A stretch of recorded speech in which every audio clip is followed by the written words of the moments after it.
Hey, Sandy. Um,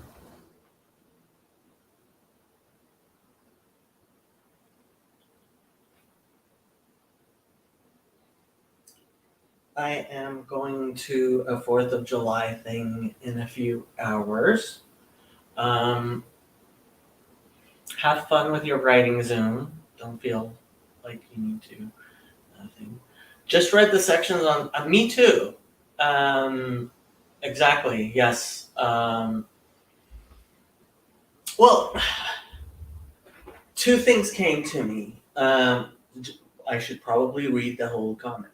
Just read the section on the Testaments of the 12 Patriarchs in Father Stephen DeYoung's book. Interesting stuff. Curious what you will think of it. Um, the first thing that came to me was it seems like they may have been midrashic texts, which um,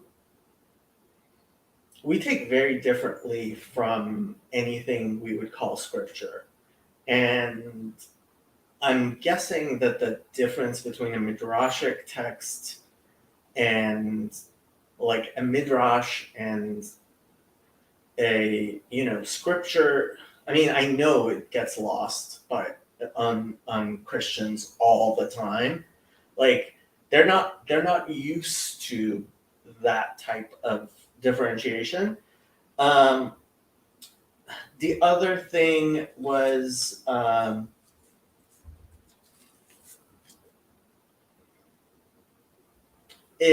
it just seemed to me like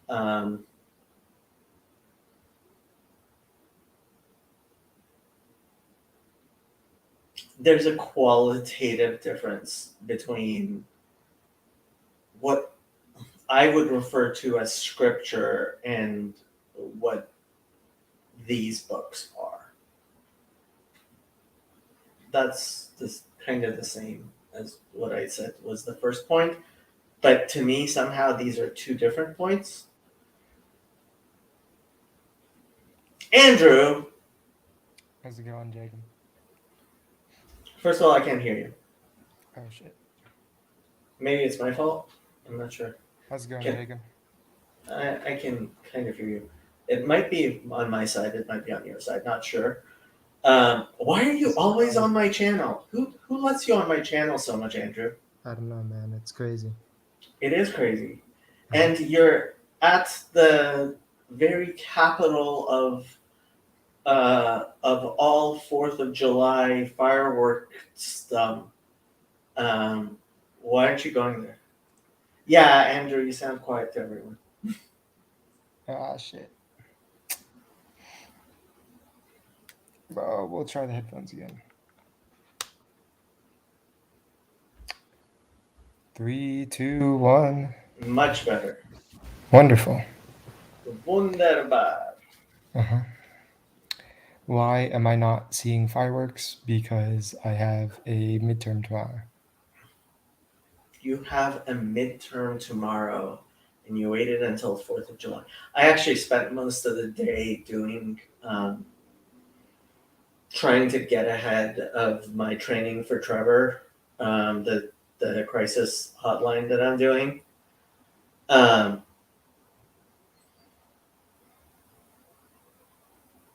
yeah, Mm. it's almost distressing seeing if this was just training for people who are already being trained to be like professionals, it would be okay. But it's distressing to me to think that like they're grabbing random volunteers off the street, giving them this training, and then um, I think the comparison I made it to was like handing a bunch of random people machetes and telling them go do heart surgery, and it's like, well, I mean, uh, uh, because it's actually, I mean, it's high quality training. I have to say that. I think it's actually very high quality training. At the same time, it's like the difference between an EMT and a medical doctor is significant. Mm-hmm. And what has become perfectly clear to me is that these aren't people like this chat, like the chat line isn't being used only in cases of emergencies. It's being like they're walking around doing CPR on people who may not be in need of CPR. Does that make sense? Doing CPR on what? On just people who like imagine if every time you walked into an emergency room, the first person you saw was somebody who was just trained in CPR. Yeah. That could get bad really, really quickly. Mm-hmm. And like this, like the techniques that they're using as like, oh, we will always use these techniques is like, I can understand using these techniques in like, I don't know. It's actually quite worrying because it's like, okay, I see how this is the best like that exists and it's better than nothing, I guess. But I'm disappointed in our society for like allowing this to continue.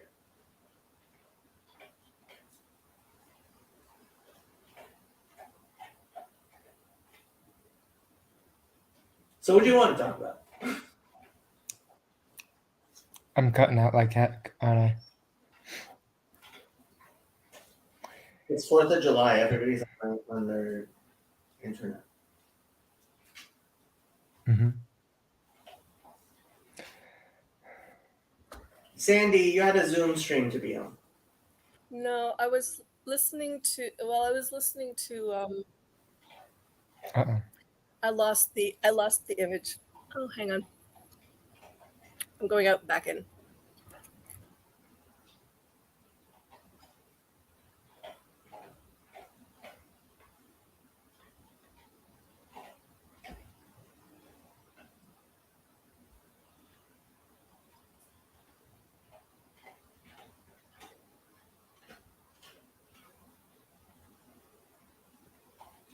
There's this really weird phenomenon where like you've got Discord servers that are basically, I don't know, I've never seen these chat lines, but they're pretty much like chat lines, you know, venting Discord servers.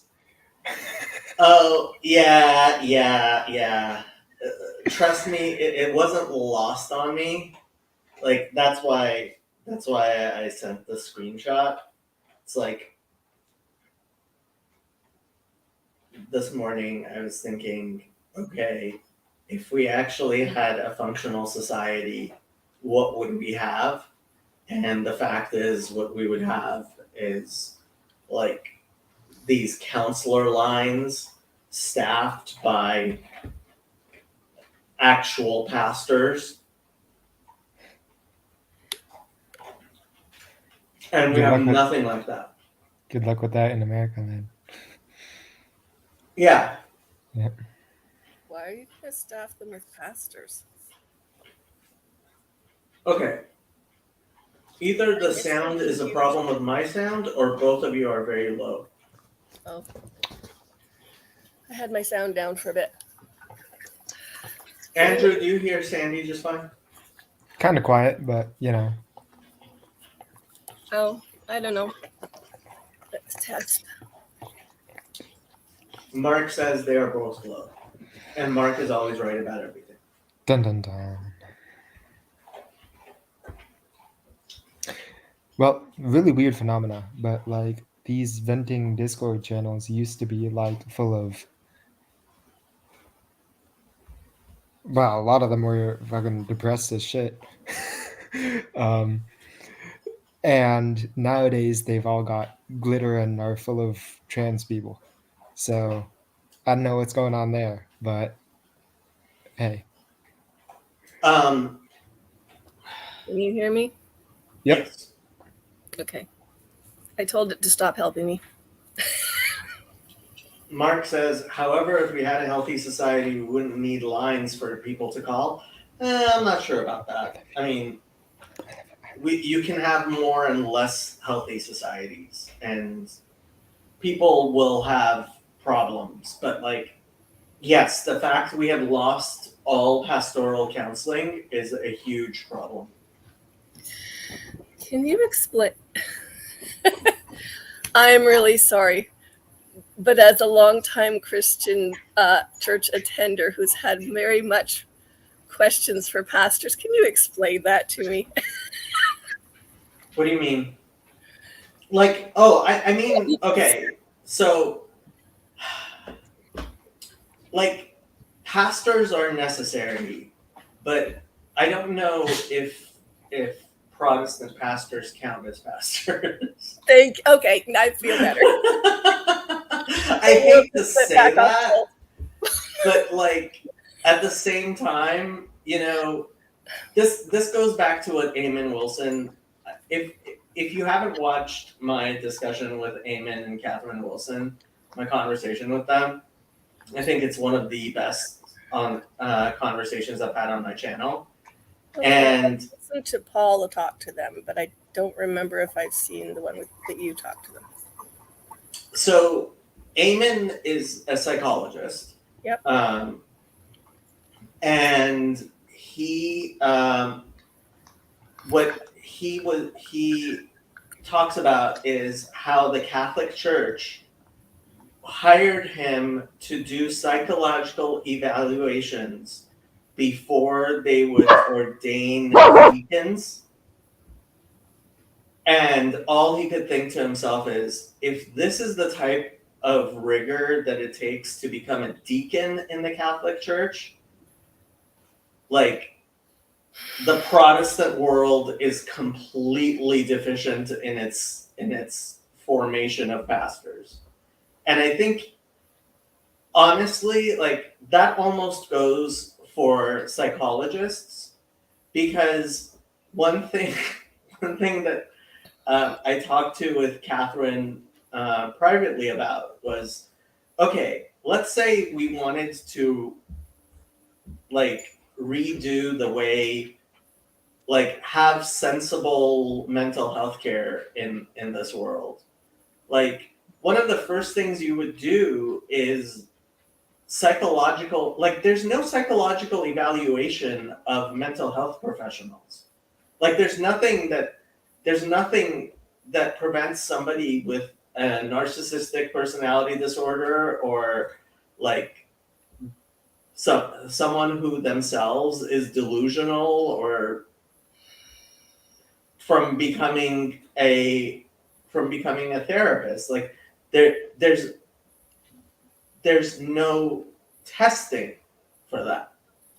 Yeah, I Right? had a bit of a conversation around that and the election of elders and deacons with some people in my denomination, because it's unhealthy not only on the people they serve, but on them as well, if you put them in that place.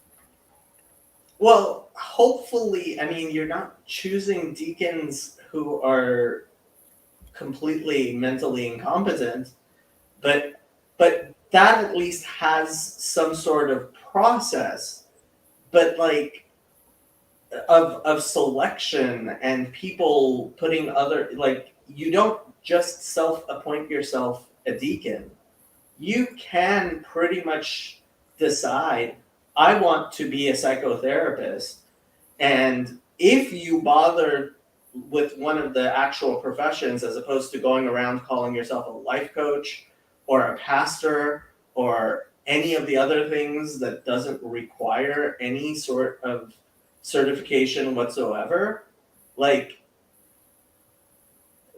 there's nothing preventing somebody from getting it. Like, it's not like the schools actually, like, I'm not taking a course where they do a psychological evaluation and see if I'm some sort of psychopath. They don't do that at school. They don't do one on your entry? Nothing?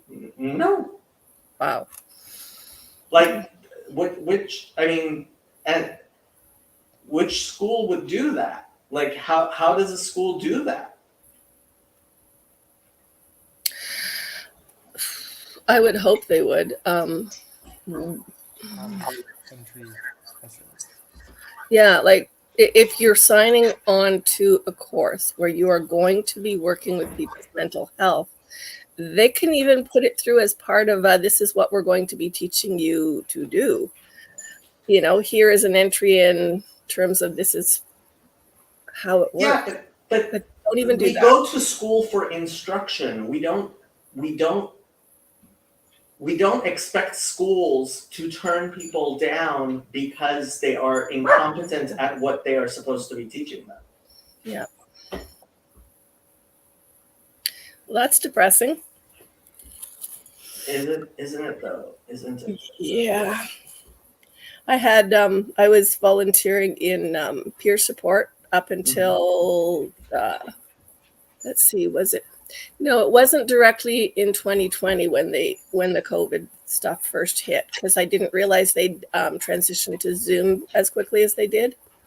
But when I caught up with that, so it must have been, I think, November 2021, they sent everybody a note saying that because they had amalgamated with another organization that was getting their ducks in a row, basically, they were reassessing their volunteer program, and therefore basically, in essence, laying everybody off. You could stick around and simply be a regular peer in the room if you wanted to, somebody just attending. But that was all they were offering. I actually didn't, because it was my third job at the time, and I had just lost the other one because of COVID as well. So I just basically hunkered down on what I'm doing with the retail, and yeah, it was a bad year anyway. So I went, you know what, got no time for more.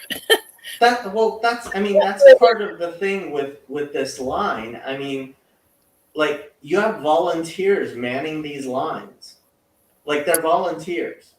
Yeah. And, like, really? As opposed to professionals? Different agencies have different things. My one sister-in-law volunteered on a call line for 20 years or more. I don't have any idea what they're similar to what you're doing, but I don't know what their training was. The training I took for just working in weekly support groups with topics, I had two levels of about 20 hours of course training in class, like in the institution itself, that like in the organization. Plus we had to follow up with several outside. That's where I took the suicide intervention course. So I had 3 different paid outside courses that I had to put in for and bring them the paperwork saying I had achieved it. Plus there was something else, and the standard police check. But so you paid to be a highly trained worker. Yeah, as a volunteer. Mm-hmm.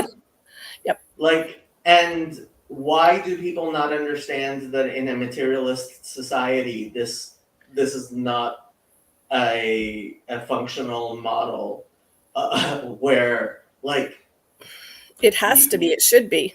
Like, I was out just between $500 and $600 just for 3 courses, so as I could volunteer there. Mm-hmm.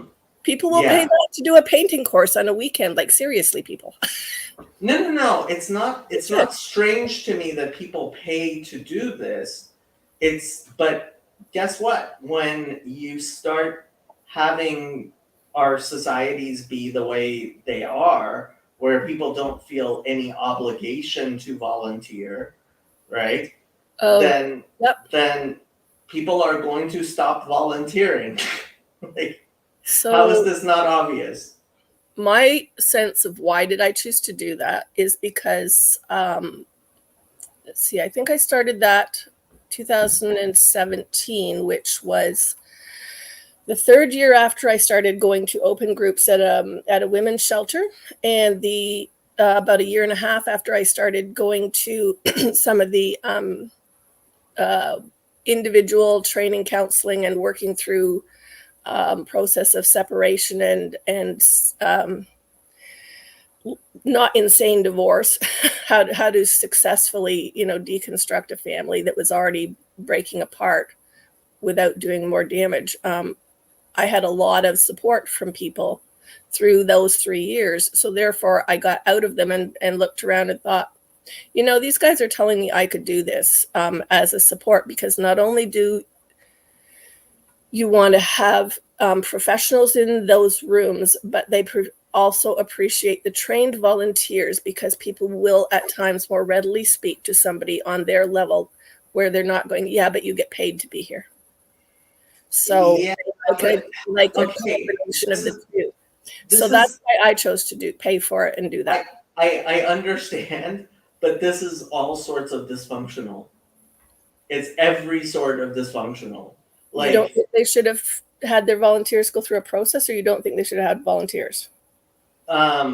I don't think they should have had volunteers, and the volunteers should not have been doing the heavy lifting. I mean, like, see, like, we weren't doing the heavy lifting in that particular course. We were there as support for the staff. Yeah. And as if they needed somebody to start a conversation going where everybody's just not, everybody's just sitting there staring at the instructor. You could start things. So it was not probably as much heavy lifting as you're thinking. It wasn't light, but it wasn't like the instructor. So peer counselors in substance abuse and like all this stuff. Some of them like, run like that. This doesn't work. It's not. This is not how a responsible society deals with its actual problems. Well, I guess it was back before, like, when before we had hospitals and paid nurses and stuff. This is how it worked for hospitals as well. Like, you used all kinds of volunteers in hospitals, as opposed to like actually paying professionals to do a job you needed done well. Yeah, so I'm not speaking from a point of saying you shouldn't have professionals doing a job well. That wouldn't make sense. Obviously, I've appreciated professionals. My son's had somewhere between 5 and 10 major surgeries. Like, I want to know they're trained. So, like, I'm not saying that. I'm just saying some of the things, for the amount of need out there right now, if you were going to have trained professionals, we'd all be doing mental health training, like all of us. Yes, this is very true, but part of the problem with that is we live in a society that's like actively causing mental problems because our mental health professionals are themselves crazy. Like, the people at Trevor, like, who are not trained professionals, have become subject matter experts that other people listen to, in terms of, oh, how should we deal with the mental health crisis? guess what? Maybe we should listen to actual scientists who know what they're talking about, like Jonathan Haidt, as opposed to every random Tom, Dick, and Harry who has an opinion about something that's incredibly complex. Like this is it just the more I learn about it, the more it becomes upsetting. Hey Jem, yeah, I don't have any bots set up on my Twitch because I don't know how to use Twitch.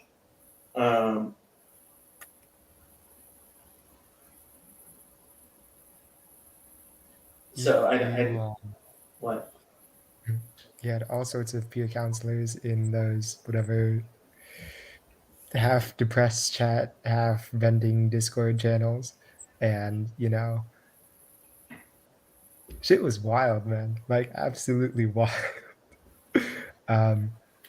Well, okay, just imagine what kind of clueless psychopathy it requires to be somebody who wades into a situation like that and without any training is willing to mess with people. Like if you're an actual conscientious person, you're going to be like, hey, I need some training in this.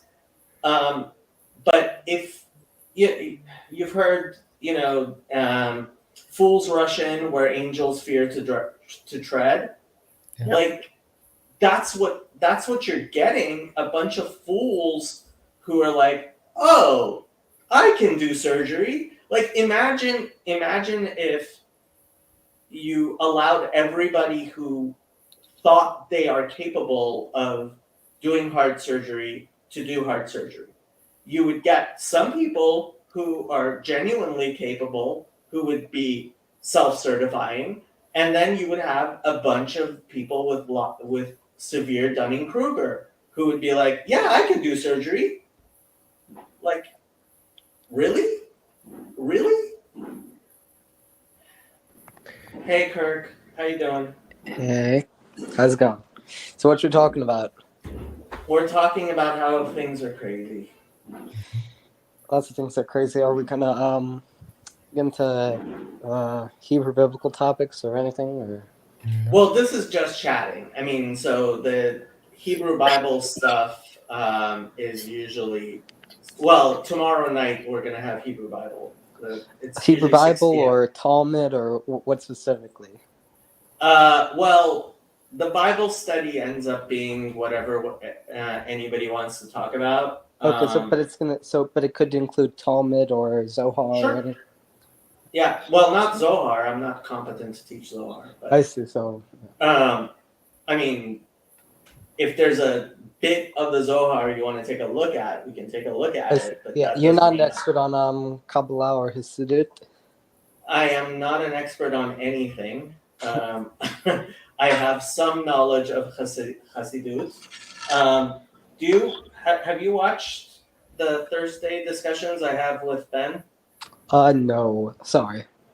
So go take a look at some of the stuff in my backlog on YouTube. Yeah, okay. And so, I heard you reference Jonathan Haidt. Yes, I am a big fan. Kind of. He's the author of, I think, The Righteous Mind and the some other political psychology books. Like, where his theory is that liberals don't understand conservatives as much as conservatives understand liberals. Well, it's not just his theory. I mean, he published a study pretty much proving that outright. Yeah. Well, yeah, but theory, I think your theory can include tested hypotheses and that have been proven, right?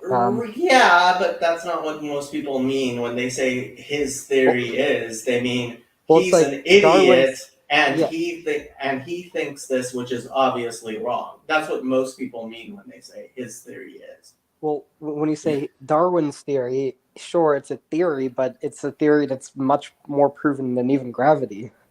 Okay, yeah, no. Okay, if you are speaking in that precise manner, sure. But the vast majority of people, when they say his theory is, they mean he's an idiot and he says, and he must be wrong.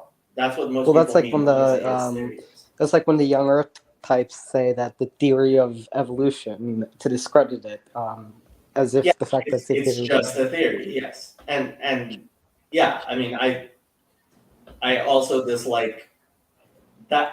I think we should go back to actually believing that theories are theories, and I don't they- I don't dislike creationists. I mean, I don't agree with young Earthers for that. I don't dislike anybody for that.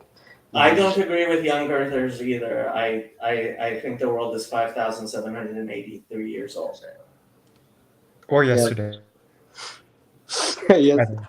No, that's what a young Earther would say. Like that, I believe it's at least 5,000 years old. Well, And 5,783. and so what did you have for dinner? Did you have some what did the Iranian Jews eat? Iranian Jews? What do Iranian Jews eat? I don't know. What do Iranian? Didn't you say you came from a Iranian Jewish background? Yes, I do.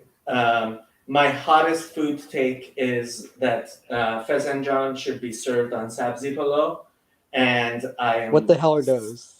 sticking on it. I believe that to be true, and no matter what anybody says, it's that is my hottest food take. I'm sorry, I have no clue. You just said a bunch of words, and I have no clue. Fezenjan. Fastenjon? What's Yeah. that again? So Fezenjan is walnut pomegranate stew, I see. and it's usually served on white rice, but I think it should be served on herbed rice. I see. Well, I prefer white rice to Uzbek rice, personally. Wait, I mean, herbed rice? So does it matter which kind of rice is herbed or? Oh, so yeah. So Kind of rice. when you say rice in a Persian context, you're only talking about basmati rice. So Awesome. yeah. So basmati rice. The question is, how is the basmati rice being prepared? And like generally, it's prepared just by itself. It's steamed, and some saffron to garnish it, but not to really change the taste. But that's normal white rice, and then there's all kinds of other rice. One of my favorite is cherry rice. I really love cherry rice.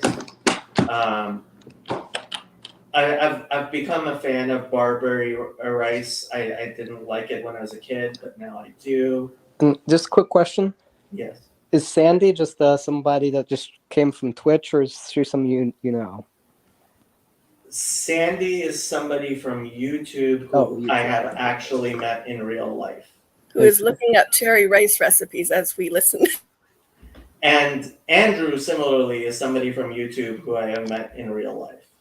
I see. And so, out of curiosity, Jacob, would you say that you are? You said you're Jewish but not observant. Would you say you believe in religious Judaism but you don't practice it, or? I generally, how I describe myself to a lot of people is I am a non-observant Orthodox Jew. I believe in That's the not how it 13 works. principles of Jewish faith as described by Maimonides. I see. But I am not observant by Orthodox standards. I see. Then, in that case, I think you'd be. I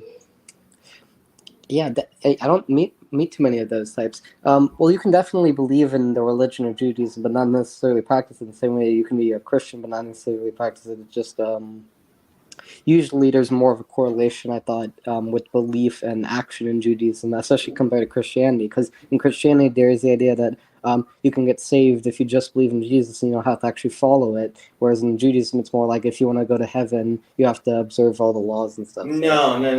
Okay. No. In Judaism, we don't have this idea that if you want to go to heaven, you have to observe all the laws.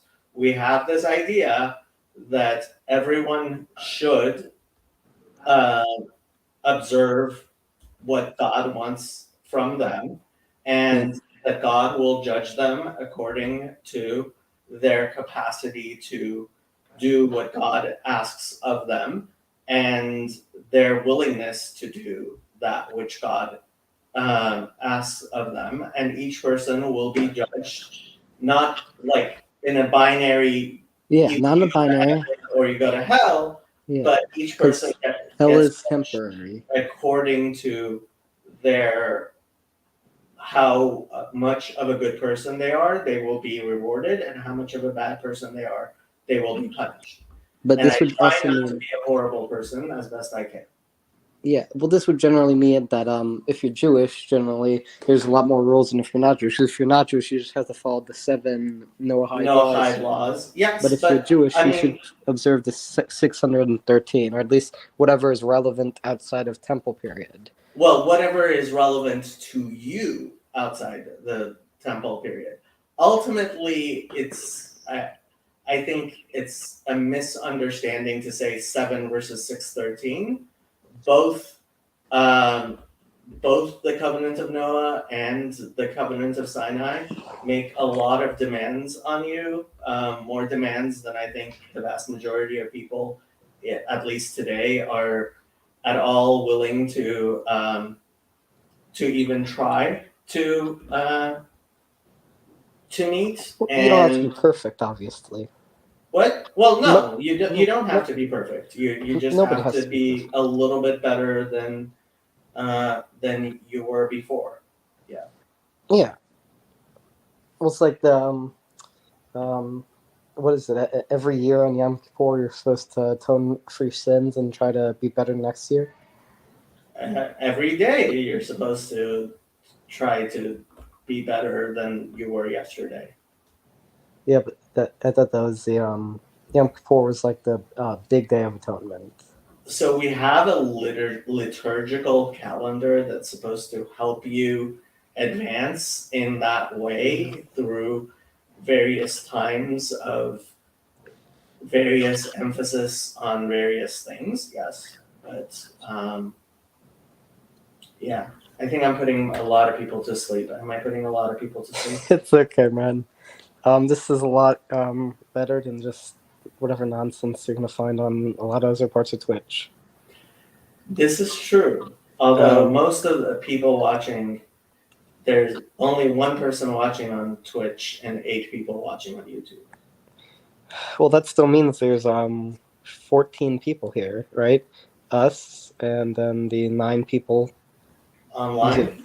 Yeah. Yeah, So it's a dainty little club. it is. So Kirk, tell me more about yourself. Who are you? What are you doing here? Why aren't you celebrating 4th of July like a good Louisianan should? Well, I do that. Well, usually you're supposed to light the fireworks the night before 4th of July in America. Are you American? I am American and this is completely wrong.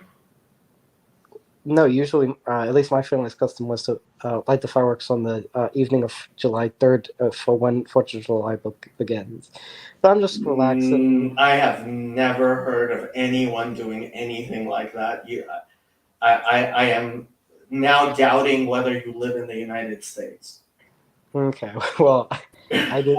No, Jacob. That's an odd thing for a Jewish person to say to somebody who starts the day on the evening before. Yeah, like that's a Jewish thing. Like July 3rd fireworks.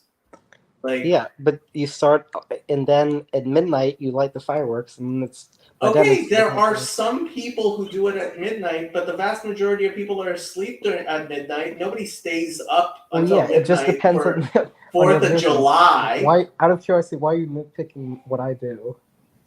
What? Why are you nitpicking what I do? No, I'm just wondering if you live in the United States. I do. I live in New Orleans. I live in Louisiana, born and raised. I have never heard of 4th of July Eve. No, I have never, ever, ever, ever heard of 4th of July Eve. This is I was this many years old when I heard of 4th of July. Okay, so you were telling me So you yeah, so I have was born in a non-Jewish family. I found out my great grandpa on my mom's side was actually a Sephardic Jew. I decided to leave Christianity and I converted to Judaism. I decided I didn't want to be a Noahide, but originally I actually started a conservative conversion. But eventually I hope to.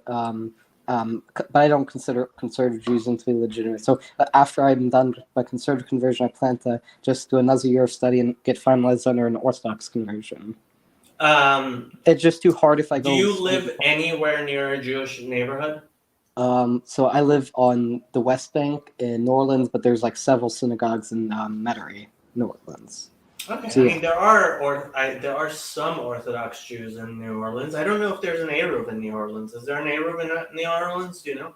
I don't think there's any specific Hasidic or Haredi neighborhoods now, but there's definitely Orthodox synagogues. There's a couple Chabad houses, and there's some Reform and Conservative temples. I'm currently, again, my plan is There is first- an Eruv in yeah, but I'm sorry. I thought I said right now I'm not converting Orthodox because it would just be too hard. Because I don't want to ask my parents to go buy kosher food that's like twice the price of what we currently have. B, it's going to be near impossible just to work it out. So I figured when I'm a kid, I'm going to convert conservative. Then when I become an adult and have more time to spend religiously as on my own personal pursuits, I think I'm going to convert Orthodoxy. And yeah, I think I'm going to do. But right now, I'm just figuring out where I'm at. But I do plan on converting to Orthodox Judaism eventually. Okay, do you live anywhere near this area I'm showing on screen? No, I don't personally live in a roof. Wait, where is that? Is that on Metairie or the West Bank? I'm not really. I can't. So, I mean, Hoffman Triangle, Central City, Freret, 14th Ward, Uptown Carrollton, Broadmoor, Leonidas. Well, the suburb I live in is Lakewood Estates. Lakewood is. I don't know anything about New Orleans. I don't know if this would be into that. You'd have to zoom out. You're zoomed a little bit too in for me to tell. This is what's available on their website. Okay, if this is in Metairie, I'm not in this. If this is in the West Bank, then it maybe.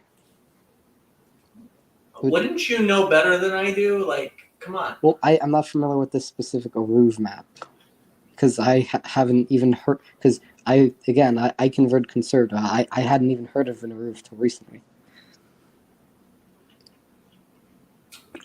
Yet another reason all conservative synagogues should be shut down. Agreed. All conservative and reform synagogues should be shut down. But so why are you converting conservative? because as I said, it's gonna. I don't want to ask my parents to spend like how much more money on kosher slaughtered So be a meat. Noahide. No, my plan is I'm just going to convert conservative now, and then after, eventually, when I have more time on my own, I'll just convert orthodoxy. At least I can familiarize myself with some basics. You are such a 15-year-old.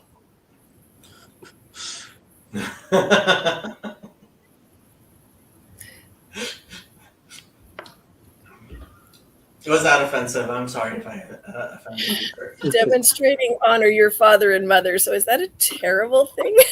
No, but like converting in a religion you don't believe in, like, yeah, Elijah's right. How can you convert to something you don't believe in? And it's like conservative basically doesn't believe in God. Well, conservative and Reform Judaism don't believe in the traditional understanding. They don't believe in the written oral Torah like Orthodox Judaism, which is, again, why I believe I'm going to convert Orthodox eventually. But just, I'm going to cross the bridge when I come there. But, like, it's kind of, it's just doesn't, it just depends. Conservative is a lot more varied than Reform is. Like, some on the right of conservative are similar to modern Orthodoxy, but again, it's just not the same belief that the Torah is divinely inspired, which I disagree with. I do believe it was divinely inspired, but again, I'm just going to cross that bridge when I come there. Okay, like I'm new to Judaism. You were born in- We can tell. It's okay. It's okay. We forgive you for all your newness. Once you're 30, we'll discuss it more. One thing I'm a bit confused about is in Judaism, I read that one of the 39 prohibited activities on Shabbos is writing. But what if you're like talking about temporary writing? So let's say you go to a shur, a religious lecture on Shabbos, and you want to take notes. Would that be okay? No. I see. So like you can't even write temporarily on a pencil or anything, or Nope. I see. That's rough. That's like when I went to some of the beading things from my one of my indigenous friends, and they have such a strong oral culture that she sort of tolerates non-indigenous people making notes, but ideally she's like, that is not how you do it. Sounds You pretty racist. everything in your memory and you just keep learning over and over again. It is an oral culture.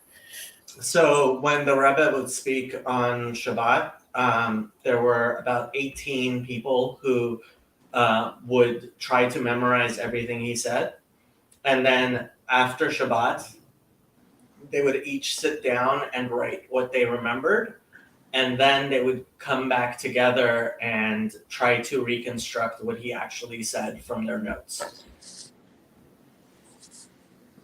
Yeah, and from what I understand, it's like so writing's prohibited on Shabbos. Obviously, electricity and fire, to varying degrees, are prohibited on Shabbos.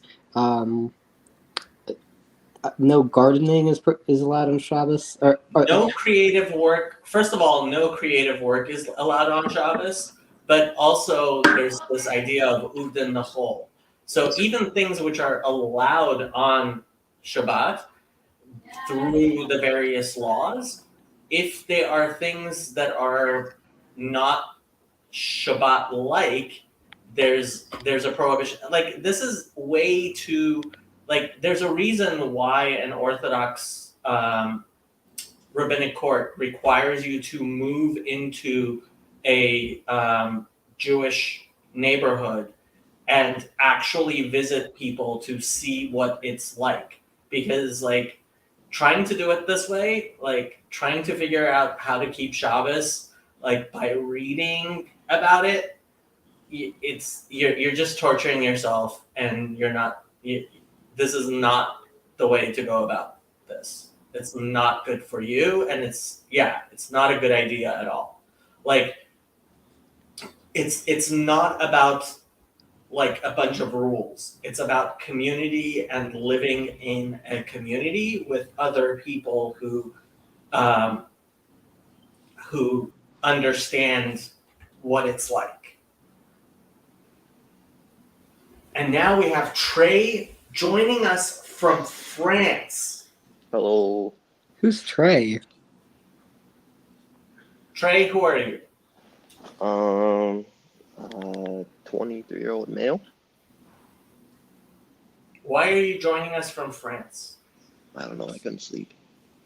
You couldn't sleep. It's great here. It's 2 o'clock in the morning. You're in the City of Lights at 2 o'clock in the morning, and you're calling into my YouTube channel. You weirdo. That shows how special you are. I am very special. Not special enough for CW to come on. By the way, CW, I almost messaged you. I'm reading Duties of the Heart, and every time I read it, I'm like, I wish I'd read this earlier, and CW is going to kick himself for not having read this earlier. You're going to kick yourself, CW. I'm telling you. Is Etch a Sketch prohibited on Shabbat? Etch a Sketch. I think there are people who let their kids play with Etch a Sketches on Shabbos. Parents are generally not as concerned about what their kids do on Shabbos as they are that they do. Like the Well, age of maturity when you're fully responsible is like 13 for boys and 12 for girls. So, well, most people require their 6 or at least 9-year-olds to start. How's the French food, Trey? It's really good. I ate escargot, which is Ew. pretty good. Yeah, it's like a 5 out of 10. So 5 out of 10 for escargot. It is not 5 out of 10. It's disgusting. My grade 12 French teacher made us have a French dinner. It was absolutely repulsive. yeah, who would want to eat snails?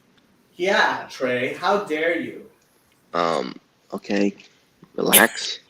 You guys can be French phobic if you want, but I accept all cultures. That's all I gotta say. Wait, are escargot? I would rather see the little snails alive than on my plate. Just Yeah, saying. it shouldn't be kosher because it doesn't have split hooves and it doesn't chew its cud. It's not that. There are no insects that are kosher. Well, Well, other grasshoppers. than locusts, yes. Well, but, even then, it would only be specific types that the Yemenites do eat locusts. Yes, you're almost as bad as Elijah Kirk. You know way too much for a Gentile about all the wrong things. What do you mean about all the wrong things? You and Elijah spend way too much time reading the things that don't matter as much as the things you should be reading. What do you think I should be reading? The Torah. Well, first of all, yeah, that's not bad. Like getting to Yeah, know I do. your I 5 have books of Hebrew Moses. Bible. Hebrew Bible app study. I try to read at least a couple verses a day. How's your Hebrew? Well, actually, recently a rabbi gave me. Again, I was a conservative rabbi, but Hebrew is just a language. It shouldn't vary upon denomination.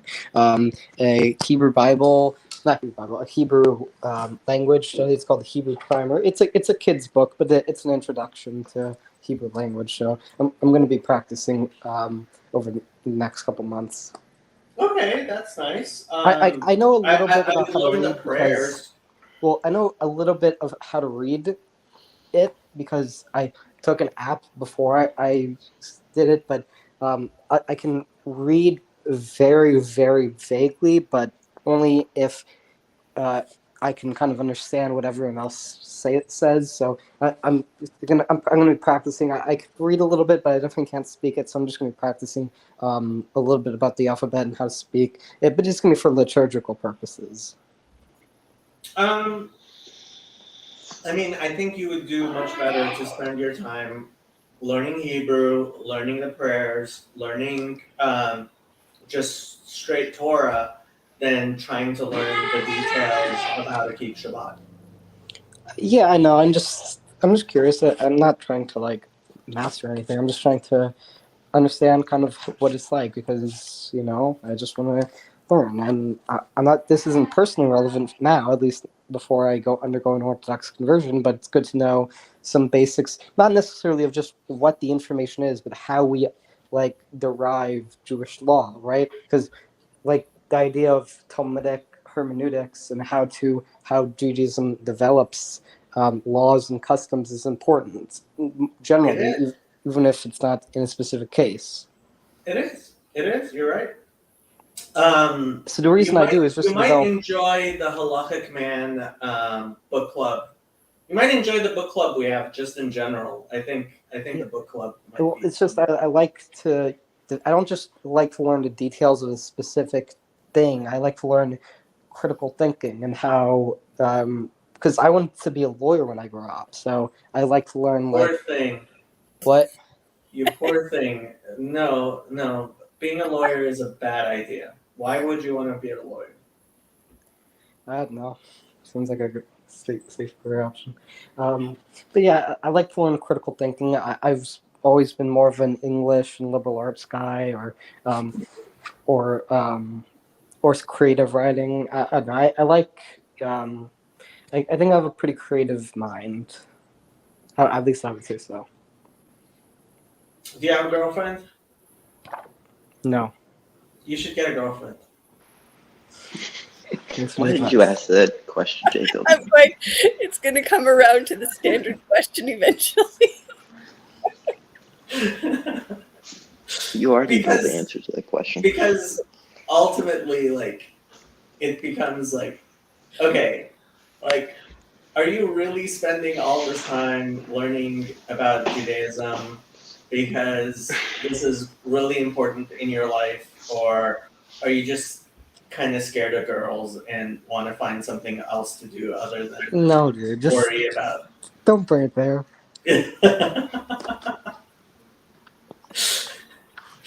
I mean, him converting to Judaism may increase like his women percentages. You know, Quite unlikely. There are they there are billions and billions of Gentile women.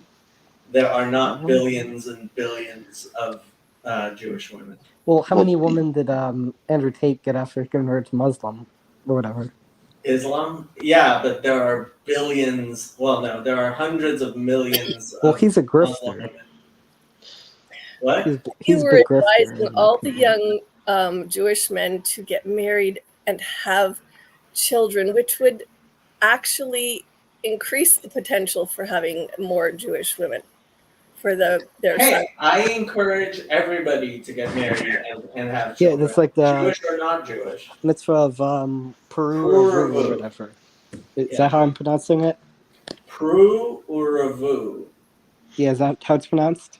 That is how it is pronounced. Yeah, and I think that's also, I think I read somewhere that some have considered that also as a Noahide law because it was given in Genesis. It is I mean, definitely one of the Noahide laws, yes. well, under the category of like sexual morality. Yeah. Yes.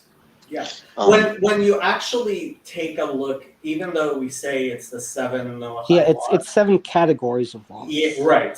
There's well over 90 of the 613 mitzvot which apply to Gentiles.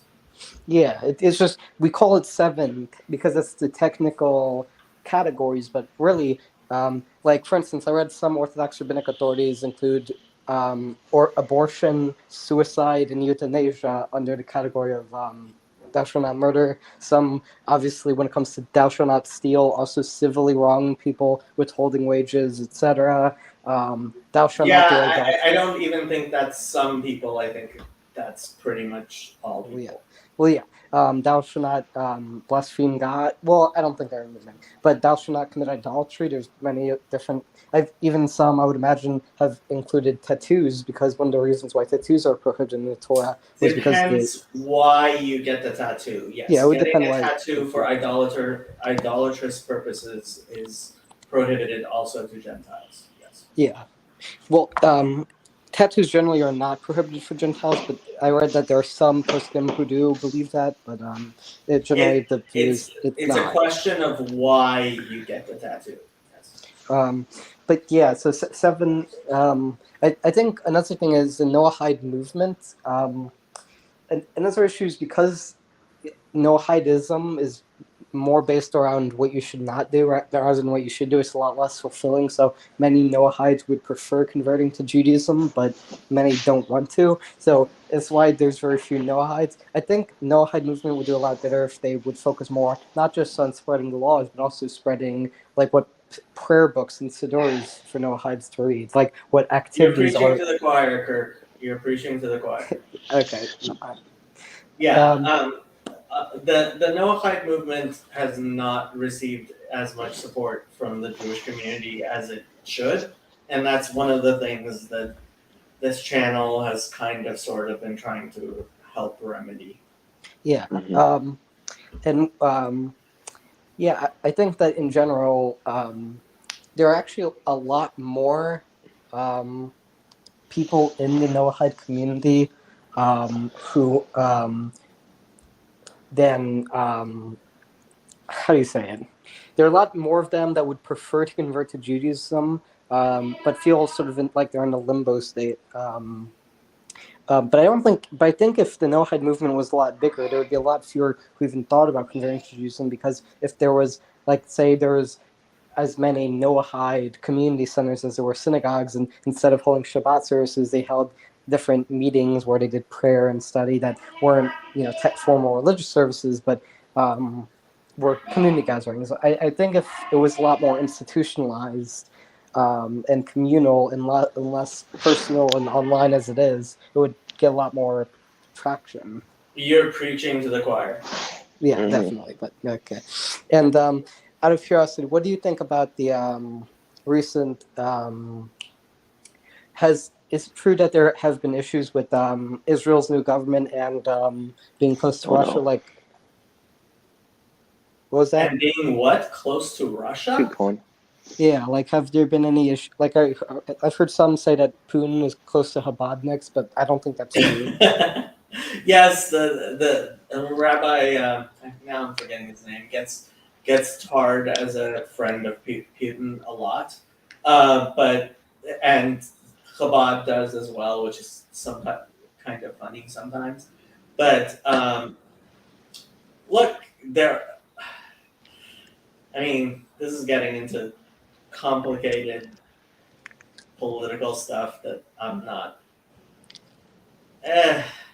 I don't know how many people are interested in hearing about this stuff. Okay, if you want to continue, but you don't have to. I mean, it's like if Chabad were a more monolithic institution like it used to be when the Rebbe was alive, then it would be more possible to even discuss this type of stuff. But considering that there's a bunch of people who are Chabad shluchim and their individual relationships don't necessarily reflect the relationship of other Chabad shluchim, and there's no Rebbe to like kind of set the tone. It's hard to make any real like this is one of the things that's Yeah. it's I one of my get it. big I don't want problems to with generalize or anything. I've heard of rumors, but I don't want to generalize or anything. Oh, there's been articles like in Time magazine and stuff about this stuff. And I mean it's funny and cute, but like I don't know how pertinent And it is to anything real. do you ever keep up with sort of online political sphere at all? I more than I want to, Well, less did you than hear anything? Do you ever follow up with the Young Turks? a little bit, yes. What about the Young Turks? Well, recently I heard that it's Cenk Weiger, who I've seen pretty staunch progressive, and Anna Kasparian, who I think is the co-host. I think she recently had some controversy where now they say she's now a right winger or she's trying to appeal to right wingers. I don't know. So about that girlfriend. So I was in Kirk's position at 15 and a half, and joining a very conservative religion actually improved my charisma. So I support it. You know what I mean? You just have to go to a place. If you keep being online, nothing in your life will improve. So I wanna see you go full send. That's all I'm saying. I would agree with that. But yeah, would Start you know getting anything? involved in an offline community Well, I because do. I go to Shabbos services every week. I try to participate in community events, cross denominational in the local Jewish community. I try to spend time with family and everything. I just do spend some time. what do your parents think about you converting to Judaism? They're both super supportive. They're not like super.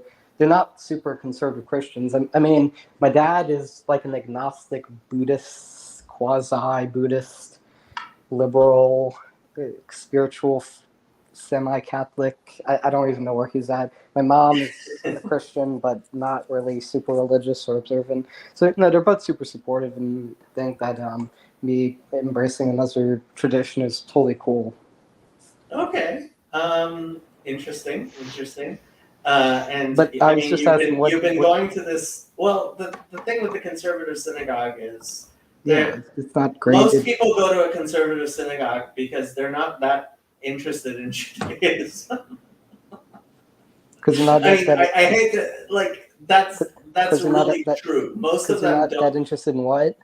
They're not that interested in Judaism in general. Yeah, I agree, which is why I've gone to Orthodox synagogues. There's one, Beth Israel. I've gone to that here in New Orleans a couple times. But yeah, I'm not going because I'm just going because I would prefer not to. Because if I don't want to go for like 9 months to an Orthodox shul and then go home and then eat like unkosher meat that my mom prepared. Hold I would- on, hold on, I'd hold feel on. too You're okay. So I think you are misperceiving what's going on. If you believe in Orthodox Judaism and you're going to an Orthodox Jewish synagogue. I've gone. It is- I don't usually go. I usually go to a No, conservative. but I'm explaining Yeah. to you what would happen if you did. Yeah. There would be nothing wrong with you not eating unkosher food. There's no requirement on you to eat kosher food. So it's perfectly fine for you to be going to an Orthodox Jewish synagogue as I'm guessing you consider yourself a Noahide right now, right? Yeah, I observe the 7 Noahide laws to the best of my Okay, ability. so you're basically you're a Noahide, and you could, if there are Orthodox synagogues anywhere near you, you could be involving yourself there, where you would get a much better view of actually what Orthodox Judaism is like Yeah. than trying to figure it out online. Well, I don't just figure it out online. I do the conservative rap. I do Yeah, have a decent grip. conservative. Yeah, conservative. That's that. Yeah. You're right. Maybe I should, but listen, I'm just gonna go at my own pace. But you're right. I'll try going. No. Go at your own pace. I'm not trying to get you to turn into an Orthodox, Listen, but I'm probably gonna. This is what I'm gonna do, or Okay. this is what my plan was to do. I might change course a little bit. I'm gonna have to think about it. So the conservative rabbi, quote unquote rabbi I talked to, said Mhm. that I would be able to convert conservative in May. So maybe what I'll do is I'll just do a couple months of Hebrew studies to where at least I can learn liturgical Hebrew. Mhm. Go maybe for like a month and a half more on Shabbos to the conservative shul, and then maybe after I have that where I'm recognized, after I'm done with the conservative mikveh and all that, maybe after that I'll transfer to an Orthodox community and spend, maybe by this time I'll probably be almost 16. Then my late 15 years, and when I'm just starting to be good 16, I'll start going to an Orthodox shul, and then I'll just start rise. But by then, at least I'll have learned liturgical Hebrew. I'll know the basics of just like how you speak liturgical Hebrew, and will feel more comfortable. But in the meanwhile, I don't feel like it's going to be safe just completely abandoning my community while I already have a plan I set. Well, I wouldn't say abandon your community. Being a member of a community is really important. I think that undergoing the actual conservative conversion is not a good idea. That's You don't think I should just before I go Orthodox? No, I don't think you should do a conservative conversion with looking forward, because when it comes down to it, conservative Judaism believes certain things, and if you believe those things, then you're not an Orthodox. But I don't believe in conservative. Well, if you don't believe in conservative Judaism, then why are you converting to conservative Judaism? Because this is what my current community is, and so I can learn Hebrew, mostly so I can learn Hebrew, and also because I already have a plan with my rabbi. But just because I have a game plan, and afterwards, if I do plan on going more observant, and if you're done, generally speaking, from what I understand, if you go Orthodox conversion, if you don't have any Jewish background at all, then it's going to take like 2 years. But if you already have, let's say, a conservative or reformed conversion, maybe an Orthodox conversion will only be like a year more of study. So it'll also be shorter. That's completely dependent on how much time it's not that the conversion, it's not like getting a high school diploma, before you go to college. It's more along the lines of, in Orthodoxy, if you have not studied and don't know what it's like, it's going to take longer. But at the same time, I have to tell you, I would be shocked if any Orthodox rabbinic court would convert somebody who's not 18 without their parents also converting. I see. So So you think I would have to be 18 for an Orthodox shul to want to I'm convert? guessing, yeah, I'm guessing it's a much bigger. It's really a process of becoming a part of the actual community. Definitely. It's not, yeah, it's not like something you study for and you go take a test. You know what I mean? Yeah. No, I know what you mean. If that's the case, again, listen. I just got into Judaism when I was like 14. When I was like in my late 14. So, or When you were young. Now Yeah, when I you're was much young. more mature. Yeah, and I do plan on eventually, at least when I'm 18, if that's what it takes, converting Orthodoxy. Mhm. If from what I understand, to convert Orthodoxy, you have to spend several years of studying Judaism and then accept Maimonides' 13 Principles of Faith, and then if an Orthodox then recognizes you, then your conversion is officially valid. And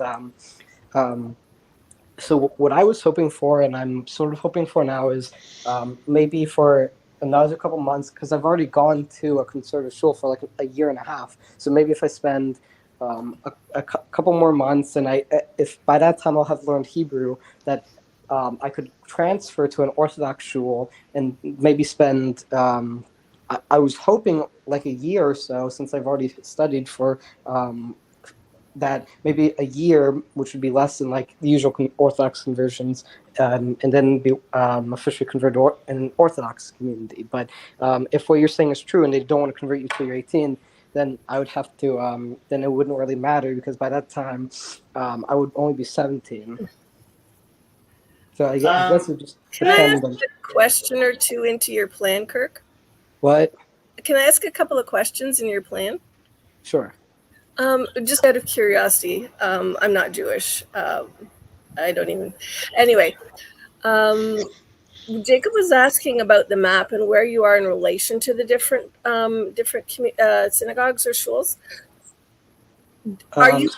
You said keep mentioning this Orthodox rabbi you talked to. Phil And then Kaplan? It's my Beth Israel. Are they the same?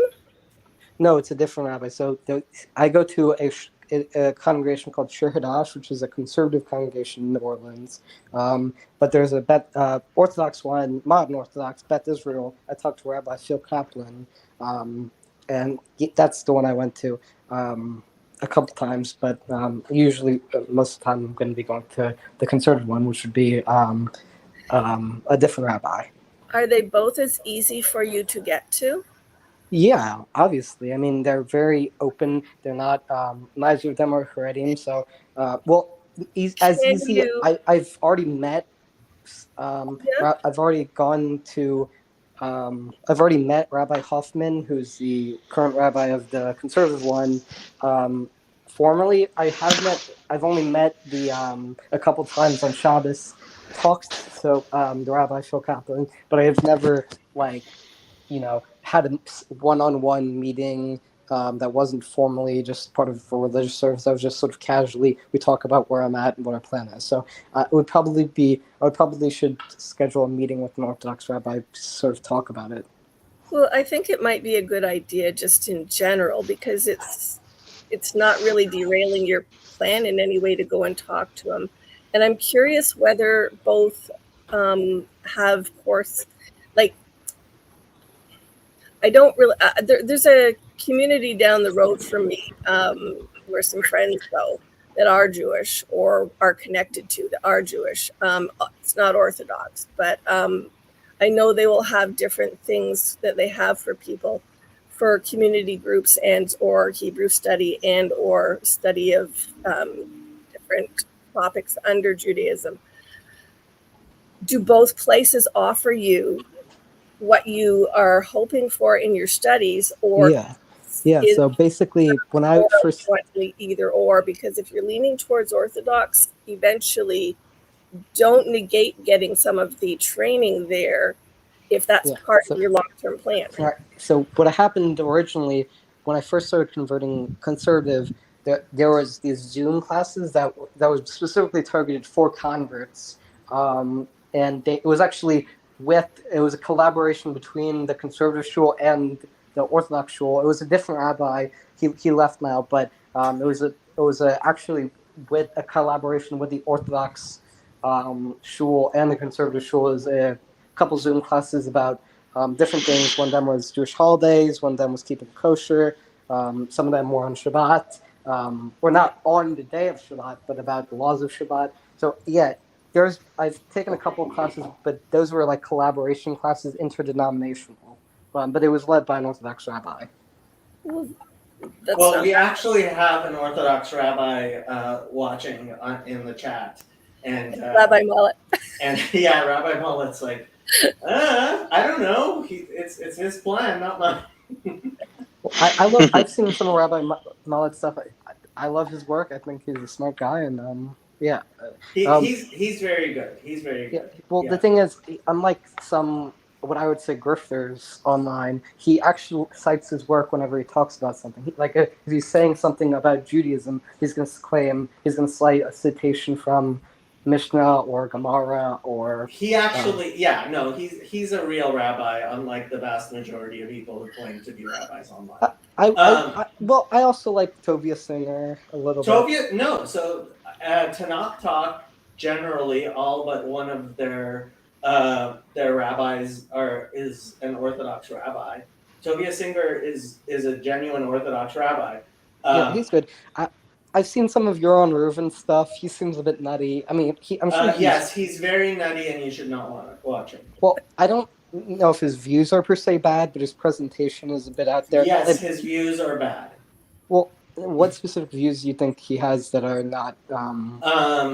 He has many views which are bad, but the way he attacks actual Orthodox rabbis. So I would say he I've seen some of his stuff. He attacks Chabad ruthlessly. I've seen him attack Rabbi Manis Friedman. Yes, I know. It's not just first of all, I mean, attacking Chabad is bad enough. Yeah. But he's a very that's his thing is attacking and denigrating people. Like, he spends a lot of time denigrating other people, like Dennis Prager. Yeah. And Dennis Prager is not an Orthodox Jew, but no Orthodox rabbi is going to spend the time saying horrible things about even Dennis Prager that Yaron Reuven does. Yeah, he's just it's just I don't really care for people who are just looking to attack others. I mostly want to look at something positive. So if someone, I like Jews for Judaism. Yeah. Oh, Rabbi Skobach. I love Rabbi Skobach. Yeah, I mostly like the educational oriented stuff. I don't care for like rabbi wars or cults of personality. I just care about what the ideas presented are, and generally I like how Tovia Singer's work on mostly on criticizing Christianity and offering like Noahide and Judaism talks. I like Tanakh Talk. Rafi Mullet's good. I like Jews for Judaism, although they haven't published much. The last thing I think I saw was from Judicial Forum, but I haven't seen much from them lately. But yeah, I don't like the types that just go out just to attack personalities. I've seen some of Manis Friedman's stuff, but I don't really watch him. But if I wouldn't say he's somebody that is like deserves attacking as viciously as he's gotten. Manis Friedman is a popular speaker who likes to say things in interesting ways that people find interesting. I mean, I'm not a huge fan of his, but he knows a lot more Torah than I do, so who am I to be a huge fan of his or not? Yeah, but unlike certain other people, he's not a bad person. Yeah, he's a good person. I just don't watch much of his stuff because he doesn't. I don't know. He doesn't talk as much about some issues that I are more interested in learning about. He's not as introductory to Judaism. That's certainly true. Yeah. But I'm sure he's a good guy, and unlike Reuven, he's not a. I don't think he's grifting for clicks. I think he actually is. Yeah, Chabad. Reuven, I would call a grifter. I also Yeah. like Rabbi Simon Jacobson. I've seen some of his stuff. He talks a lot about Hasidus Yeah. and Rabbi Kabbalah. Y.Y. Jacobson is way, like, it's really high level stuff. I don't think you can really understand most of it. I'm talking about unless you have- Simon Jacobson. Is that the same guy as YY Jacobson? No, that's Simon Jacobson isn't as high level as Y.Y. Jacobson. Well, Rabbi Y.Y. is mostly Rabbi Y.Y. is is Rabbi YY related to Rabbi Simon? yes. So the Yeah. Jacobsons are a very prominent family in Well, Chabad. Simon Jacobson, I like a lot of his work on Kabbalah, Chabad, and Hasidic philosophy. I like a lot of that stuff. I haven't seen much of YY Jacobson, but I'll probably look more. It's definitely out of my league, but it's good to just learn a little bit. Yeah, Simon Jacobson also seems like a genuine guy. Again, not in the realm of grifter, which I would say some of the Iran Yeah. region. So. I completely agree. Yes. What do you say when it comes to so from what I understand, you kind of seem correct to me. From what I understand, there are really three denominations of Orthodox Judaism. They're not really denominations; they're just lifestyles. So, modern Orthodoxy, which is basically what many sort of American We lost Orthodoxy. Antonio. Shit. Antonio left us. Okay. Goodbye, Antonio. It was nice to have you for a few minutes. I just want Keep to on point going, that. Kurt. Yeah, so modern Orthodoxy is Orthodox Jews, but unlike the ultra Orthodox, they believe that you should basically uphold all 613 commandments. But other than that, they believe you can basically talk about secular issues. They don't have as many hiccups about talking about politics or secular affairs. They're basically Orthodox Jews, but live in the non-Jewish world. People like Ben Shapiro think of that. There's the Haredim, the non-Hasidic Haredim, which would be I generally Orthodox Jews, but they live separate from the non-Jewish world. And then there's the Hasidism, which, from what I understand, are the Haredim, but emphasize more on The the lines are pretty. I mean, while we talk about these groups, and you can generally talk about these groups, the lines are actually a lot more blurrier. It's not like in a Christian Yeah. denominations. It's not a denomination. It's more like lifestyles, I would say. And people, they go to different synagogues based on where they are that day, and they listen to different I've seen classes based on what I've they seen plenty like. of modern Orthodoxy go to Chabad houses. Yes, yes. So yeah. there's a lot more Overlap. there's a lot more mixing and overlap within Orthodox Judaism. So don't feel like you have to like choose. No, I don't feel one like or I the have to choose. other. I'm just giving my broad strokes from what I understand. Yeah. So modern Orthodoxy, and they're popular with more in America than in some other parts. But Hasidic philosophy is a little bit different from Haredi philosophy, and they place a big emphasis on Tzedek or Hesed. So they're not as so for instance, they're called like Litvish or Yeshivish. Yeshivish is the polite term for it. Yes. And whereas a Hasidic placed a lot more of an emphasis on Kabbalistic and Hasidic philosophy, and specifically, they have a lot of emphasis on doing the mitzvahs and sort of and going above and beyond. So the whole idea of a hesed or a tzedek is you're going above and beyond. You're not just doing the formalistic rituals. But okay, you're so doing this is close to really I mean, this is really kind of it's hard to understand it from an external vantage point the way you are, because there are some Hasidic dynasties that are very, very closely aligned with what people consider yeshivish, and then there are some yeshivish communities that are so it's It's a lot more mixed up Yeah. and It's complicated. mixed up, it's complicated. And also, generally, Hasidic dynasties often place great emphasis on the teachings and traditions of their Rebbe.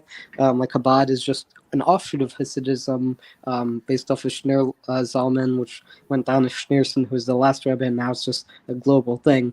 But there's plenty of dynasties, it's just Chabad is the most famous. Chabad is probably the most famous, and Chabad is about the third largest of the Hasidic dynasty. Grandma, it's fine. Just one minute here. Your grandma's wondering why you're talking on the internet?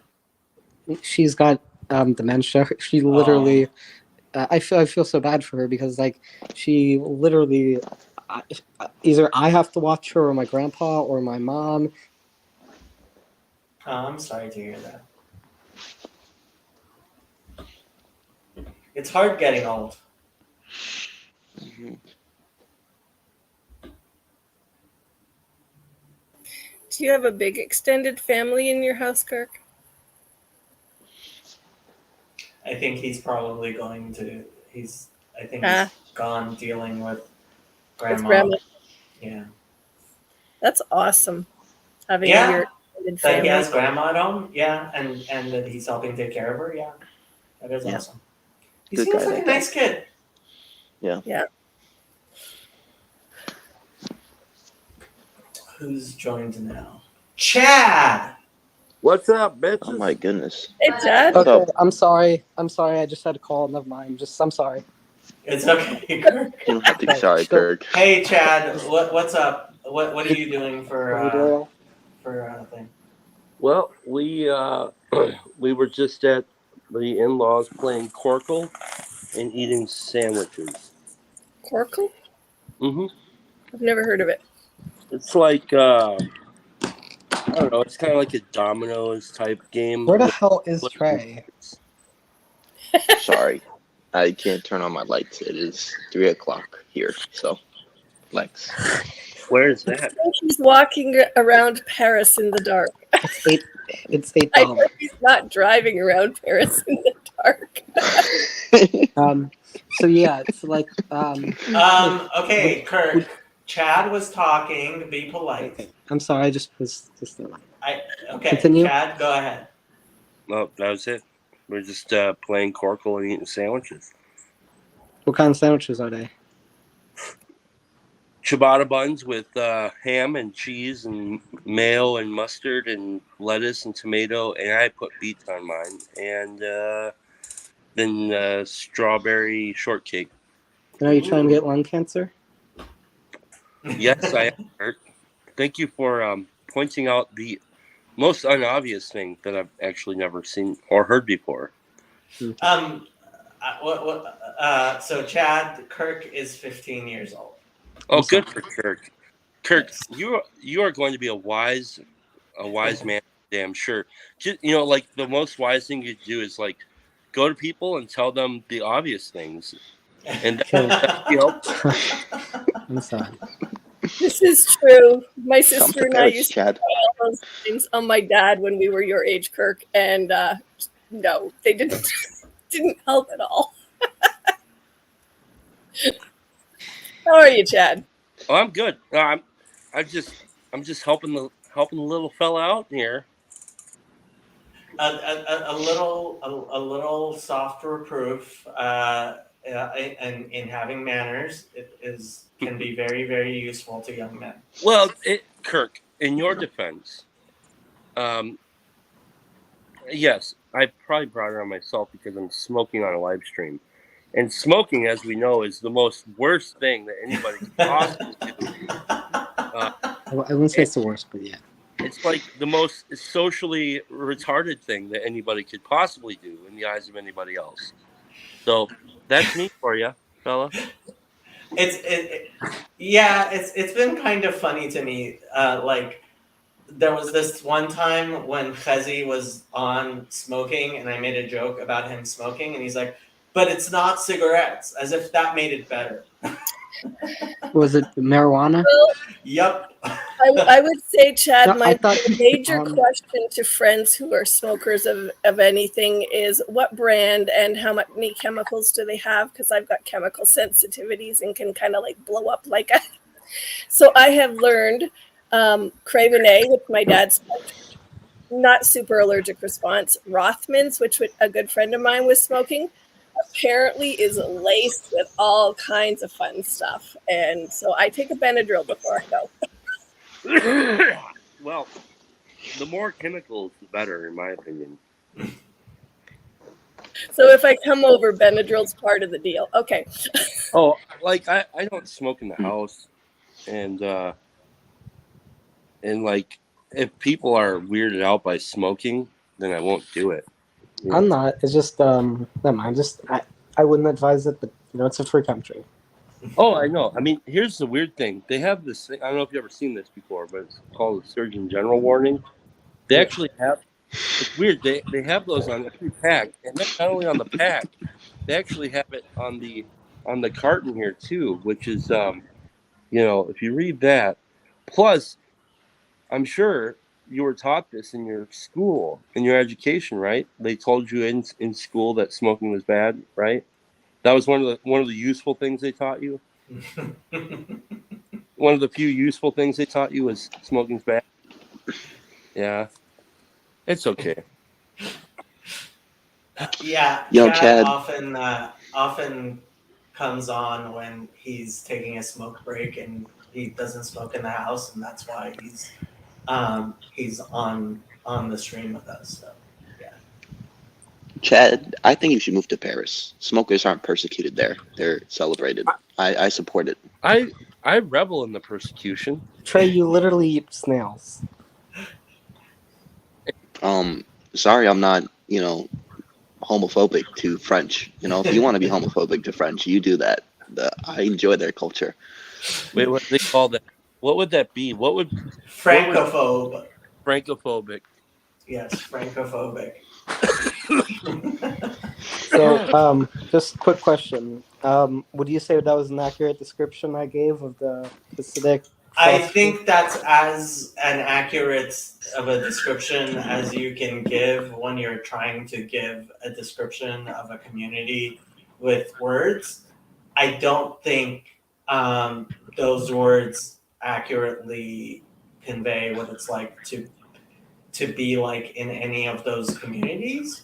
So Yeah. that's part of the thing. Like, it seems like you've spent quite a bit of time online, like reading about Judaism, and which is Well, nice I've gone and to good. Chabad House a couple times, but Yeah, Or- I mean, the Chabad website has lots and lots of information on it, but ultimately, I don't think all of that information is really going to give you a very accurate picture, and so there's a lot of ways in which I could refine the language that you use, but I'm not sure that having more precise language would really help you better understand what it's like, because when it comes down to it, when you're living in an Orthodox Jewish community, like, there are lots of people who have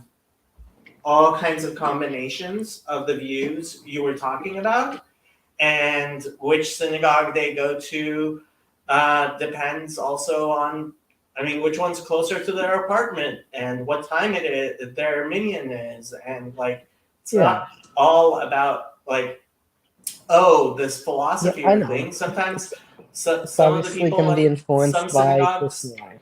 are jerks, and it has nothing to do with any of the philosophy that they're a jerk. It's just some people are jerks, Yeah, definitely. That's the closest to a philosophical or general breakdown, but obviously it's not going to actually pan out realistically.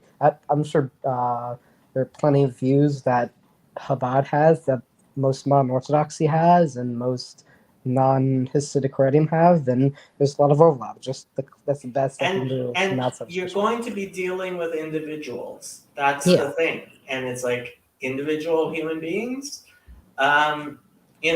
They're they don't fit into neat boxes generally, you know. Yeah. Is Kirk trying to sign up for a bar mitzvah or something? Kind of. Kirk has been going to a conservative. So conservative is a denomination in Judaism. I get it. Yeah. He's been going to a synagogue that's affiliated with conservative Judaism, but he believes in Orthodox Judaism. So like we were talking about how that might actually not be what I don't think it's a very good way of going about it. How did you find that little corner here, Mr. Kirk? I just saw Federecci on Twitch saying biblical Hebrew, and I said, why not? Check it out. Cool, man. A Well, lot of the most interesting welcome. people who have found my channel have found it on Twitch. That's why I stream to it. Like almost nobody watches on Twitch, but like a lot of the interesting people. Did you find Hezi on Twitch? No, but I found whatchamacallit on Twitch. Tiffany on Twitch. Yeah, and she's really interesting. How's she doing?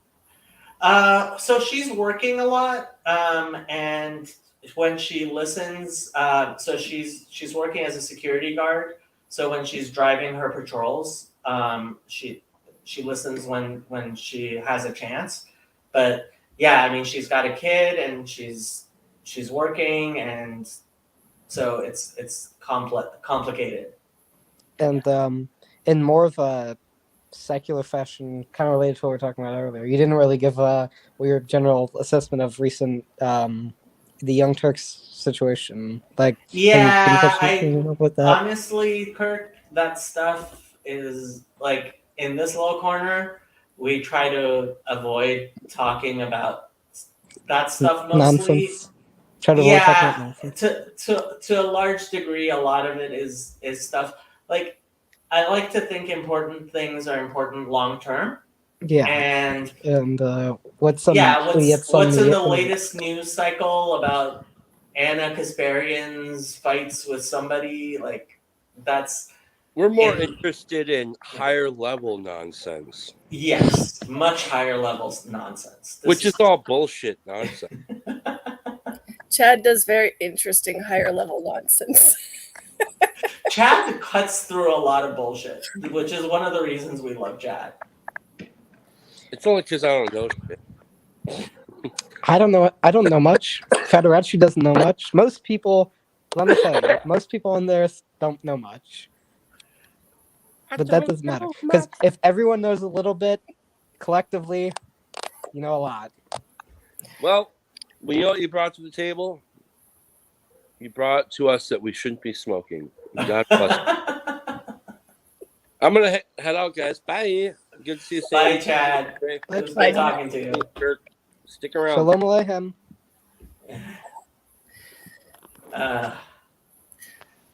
So This has been an interesting conversation, Kirk. Mm-hmm. Random question into this conversation, circling back to Halakhic Man, which I absolutely loved. And I was wondering when Kirk was bringing up a lot of stuff. In a sense, my takeaway from that was how you engage with people around the way that you things out. Is that what you're aiming at in terms of the talk about which shul to choose and how to? Because I was one, and that was my initial questions that I was asking Kirk was about the distance was as easy to get one as the other and things like that, was because I'm thinking throughout that entire book club, I kept singing, I can only bring what I have to bring to the discussion. And then you add to that, to my life and what I bring to it, we've read, what we've discussed, and what we're building on. But it's because you're building into things and you're talking about the, I think of the halakha and halakhic man talk in terms of what you're explaining to Kirk. Am I off track on that, or is that part of what you're aiming at? So it is part of what I'm aiming at. But like when it comes down to it, I mean, this is it goes back to the propositional versus participatory and procedural. You know, like learning about something propositionally just it lacks depth. It lacks real depth, and when so Well, yeah, it's just Kirk, so you're trying to understand what's going on in the Jewish community, and like the way you speak about it, it's possible for me to see how you have a very flat view, and I could give you like I all wouldn't say I kinds have a of flat view. It's just I'm trying. There's only so much time you get in a live stream, and I don't have time to go into a million nuances. So I'm sorry. I was generalizing, but like in general, you no, have no, to no. generalize. in a I situation. completely understand, and I'm not faulting you for that. It's but like I think you're gonna have to spend time and you're gonna have to spend time and it's like I know as a 15-year-old, like the idea that oh well this is just something you're gonna have to wait a few years on is not really something you want to hear, and Yeah, I know. understand That's that. what I said. I know I have to wait a couple of years. Okay. And it's an infinite learning process because even when I am officially an Orthodox Jew by conversion, after that, I'm still going to spend my entire life learning more and more about it. Because guess what? Correct. Judaism is an entire lifestyle. Torah is an entire lifestyle. It So, is. And that's and why I try to be humble. I don't know so shit, but I do okay. know a little bit. And that's why I like talking about So it. Kirk, what I would say is that I would view myself. So the word halacha means to walk, literally, right? I actually didn't know that. That's So, why I circled back to this, because that's what I love about it. yeah, it and frankly, every religion, like Christianity, was originally known as the way, and Buddhism also calls itself the way, and Islam similarly talks about being a path, right? So every religion talks about a path, and you're on a path in your religious development, and what I would say is don't think of it as some sort of destination that you're going to arrive at, or even I that don't. you I no, think that. Kirk, just listen. It's Okay, I okay. am.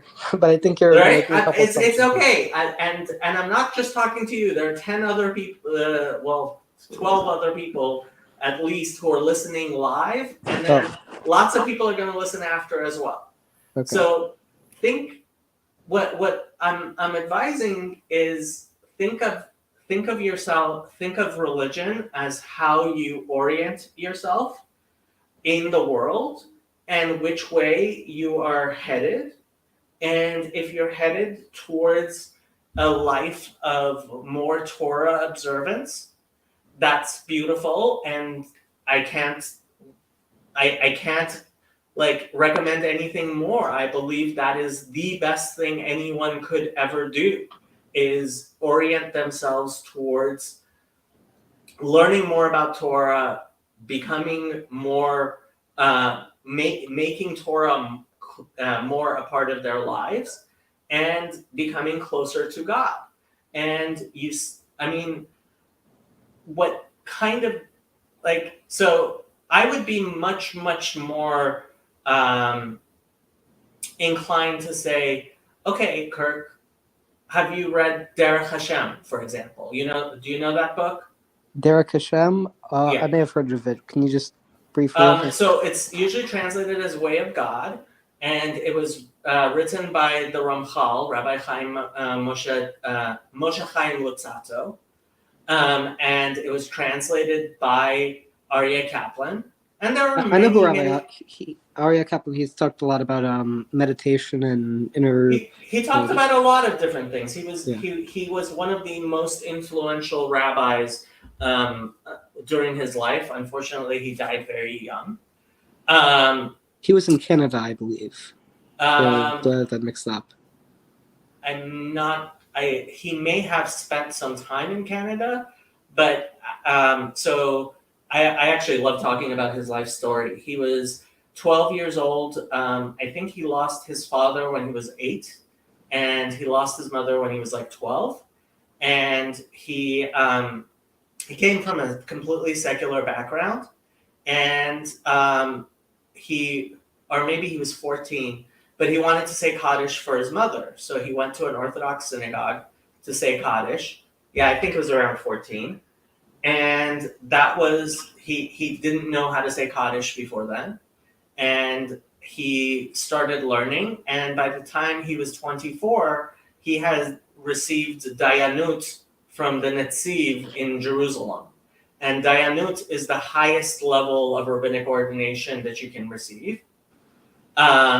So at 24, to receive Dayanut, to ever receive Dayanut is an amazing feat for anyone. Very, very few rabbis receive Dayanut. Just out of curiosity, was Moshe Feinstein Dayanut? I don't believe Rav Moshe ever. If he wanted it, he probably could have. I'm not sure Rav Moshe Feinstein was ever formally ordained. Many of the greatest poskim, for example, the Chazon Ish was never actually ordained. The Chazon Ish? Chazon Ish, yeah.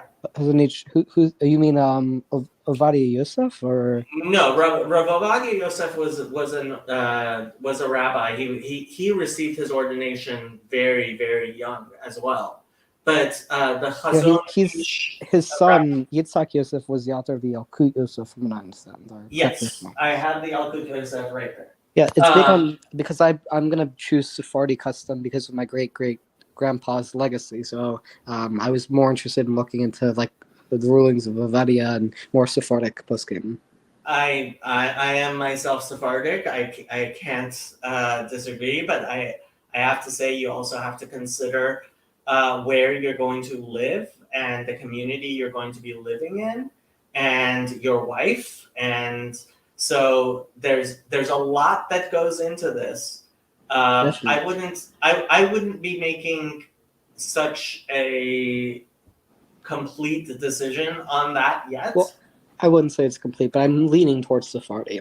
I understand. I would say I would also start thinking about, okay, so you said you want to be a lawyer, right? So like where like. Well, no, actually, that was kind of a joke because of Jewish lawyer thing. I actually don't really know what I might be a lawyer, but I really can't say I'm going to be one. I'm actually more undecided about my career than my religion. Well, I mean, so that's in one sense great, because you should in fact put God before everything else, and religion is what orients you towards everything else, and religion is what helps you choose how you're going to live your life. So that's the correct way to do it. But again, it's a matter of, okay, this is the path that you've chosen, and this is kind of the direction in which you're trying to go. But the twists and turns along the way might be all kinds of ways, you know. Yeah, and I know that, and I understand. That's why I'm trying to explain. This is a general path that I want to pursue, and I know it's going to be hard to convert Orthodox as a child, but I'm at least going to continue on my current path as it is, since this is what I've already done, so I can learn Hebrew. And when I can finally be recognized in the Orthodox community, then harder decisions like what customs you're going to choose are going to have to be made. And, you know, again, Judaism is a life learning process, right? The most learned rabbi can be taught something by a toddler. Yeah, I think there's actually a story in the Talmud of a great rabbi that was I think I read that there was a story in the Talmud of a great sage that was actually taught something by a kid. I would. There are so many stories on like that. I wouldn't even know which one to start with. I don't This think it was Bet Hillel. I think it was something else. But it is a common refrain in the Talmud that that rabbis are walking and they see a child coming out of school and they ask them what they learned, and many of these stories include the rabbi learning something new. But yeah, I mean, I I kind of sort of almost envy your how do I put it, zeal for you're excited about this and you're trying to figure out things, which is what a young man like you should be doing. Do you use Discord? yes, I do. You should join my Discord server. You might.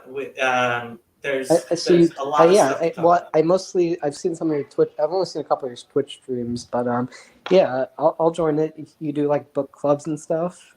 Yeah, take a look at my YouTube channel. There's a lot of material on YouTube. Twitch only has a few months of material. There's a lot of different classes. The Pirkei Avot class, Jew or Gentile, the Pirkei Avot class that Chezi does with Ben, that's top notch stuff. Yeah, Pirkei Avot. That's the Ethics of the Fathers. It's one of the first. Not the first, but one of the first tractates in the Mishnah. And It's certainly one of the oldest, and it's many people would say it's the most important. It's definitely one of the basic texts of Judaism is Pirkei Avot. And there's also a minor tractate, I believe, in the Talmud. Correct me if I'm wrong.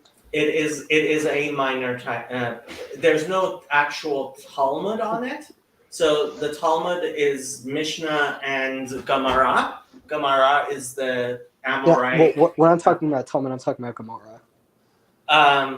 Well, kind of. So a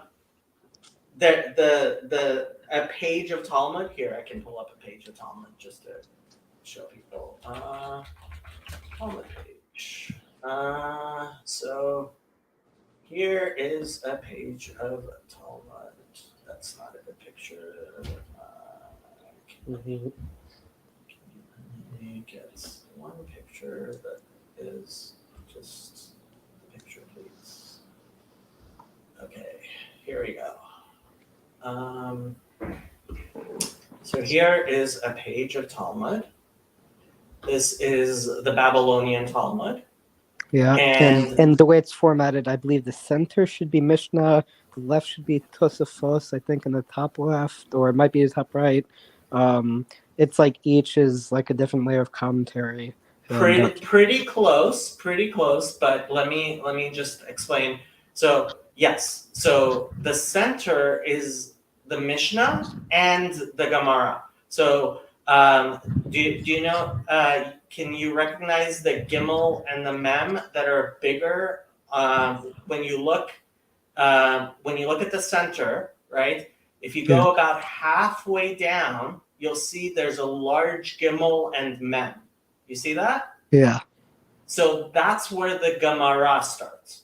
So the Talmud itself is the Mishnah, and then there's the Gemara, which is the discussion of the Mishnah by the Amoraim of that Mishnah. Exactly. Well, the Mishnah is like the orally is like the written version of the oral Torah, and the Gemara is like debates by the rabbis on how to interpret the oral Torah. So the Mishnah is a mnemonic poem that was redacted by Rabbi Judah the Prince. Yes. Yeah. Judah HaNasi, I think. It's supposed to be something that if you were to memorize it, and some people do have it memorized, it would encompass by going through it, by reciting it, you would be reminded of all of the most important teachings of the oral law. Okay, and the Talmud, the Gemara, is a discussion of the Mishnah, expounding on how to understand the Mishnah and what the Mishnah is doing, and related discussions. Okay, so Pirkei Avot doesn't have a Gemara on it. There are I see. several minor tractates of the Talmud, which of the Mishnah, which don't actually have a Gemara on them. I see. So Pirkei Avot is only in the Mishnah, not in the Gemara. Yes, there's no Gemara on Pirkei Avot, and what we refer to as Pirkei Avot is only the first four chapters are from the Mishnah.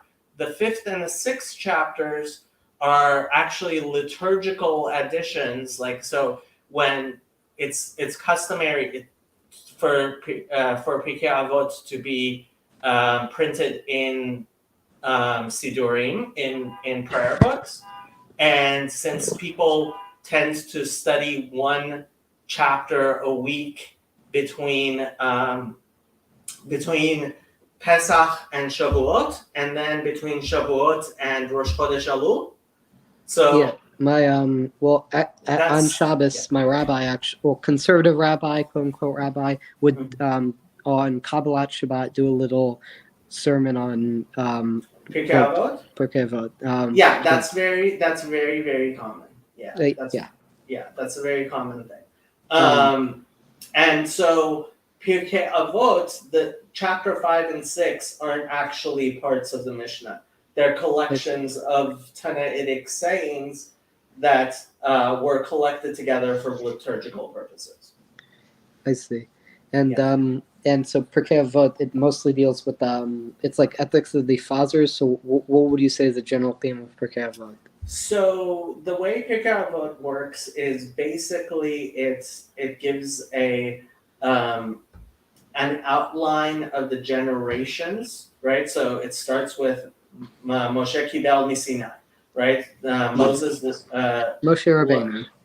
learned from Sinai, and then it just gives a little history until Anshe Knesset HaGadolah, the people of the great congregation, and then starting with the last people of the Anshe Knesset Gedolah, we have the Zugot, we have the pairs of teachers, like Hillel and Shammai are the most famous of the Zugot, of the pairs. And it was this also included Rabbi Akiva and Rabbi Akiva and who's the other one?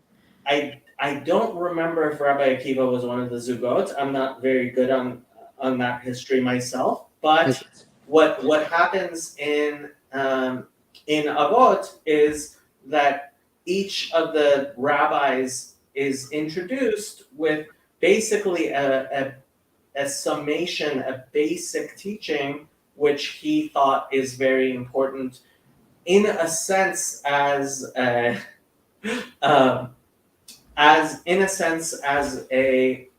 summation of the most important teachings that he thought people should know. I see. And what was the most recent Pirkei Avot class on?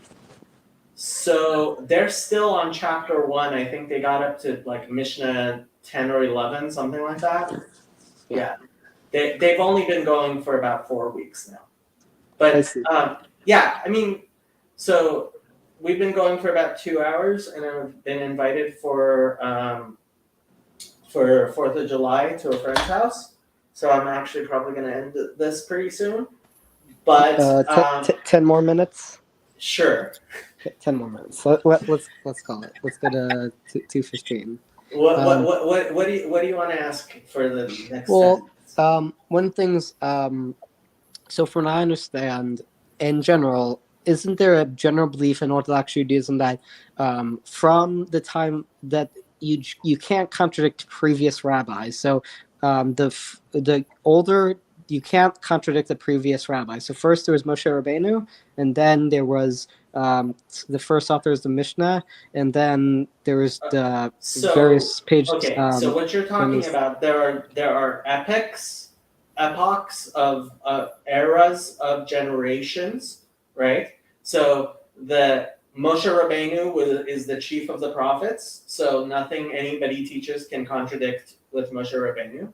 And then there's the early prophets, and then there's the later prophets, and then there's the zugot, the pairs, and then there's the Tanaim, and then there's the Amoraim, and then there's the Geonim, and then there's the Savoraim, and then it's Amoraim, Savoraim, and then Geonim. And we don't have much from the Savoraim and the Geonim at all.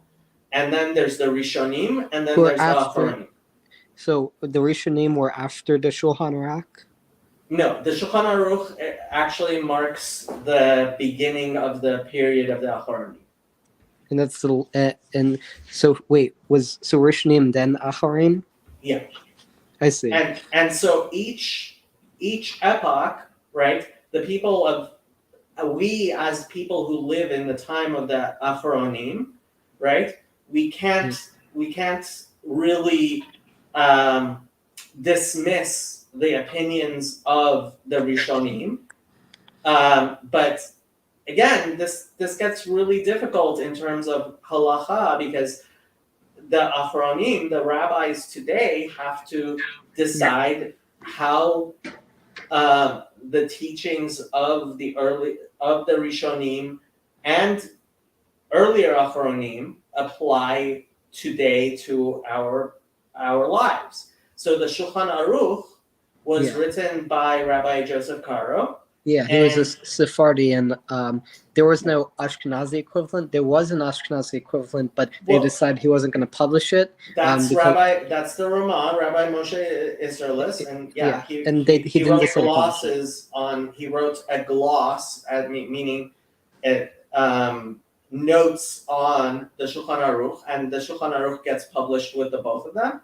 But what I was going to explain is that what the Shulchan Aruch did is he took the what are called the three pillars of halacha. That's Rabbeinu Yitzchak Alfasi, the Rif, who abridged the Talmud into a halachic compendium that's printed at the back of the Talmud. The Rabbeinu Asher, who wrote a commentary on the Talmud, and his son wrote the Arba Turim, so that he's referred to as the Tur because he wrote the Arba Turim, which is actually what the Shulchan Aruch based himself on, is on the Tur, which was the son of the Rosh, Rabbeinu Asher, and included the teachings of Rabbeinu Asher and Maimonides' Mishneh Torah. So the Rabbi Joseph Caro, he wrote a commentary on the Arba Turim, and he wrote a commentary on the Mishneh Torah, and then he wrote the Shulchan Aruch based on the Arba Turim, and he took two. Whenever there was a disagreement, he took 2 out of 3 of the pillars of halacha, and based on that, he explained his Piskei Din. And then there are all what are called the Nosei Kelim, literally the people who carry his utensils, carry his kind of like in war, somebody brings up your sword for you, right? Yeah. So the basic commentaries on the Shulchan Aruch. Yeah, there are different commentaries. From what I understand, Chabad mostly uses the Shulchan Aruch Harav, which is written by Shneur Zalman of Liadi, and there's also the Kitzur Shulchan Aruch.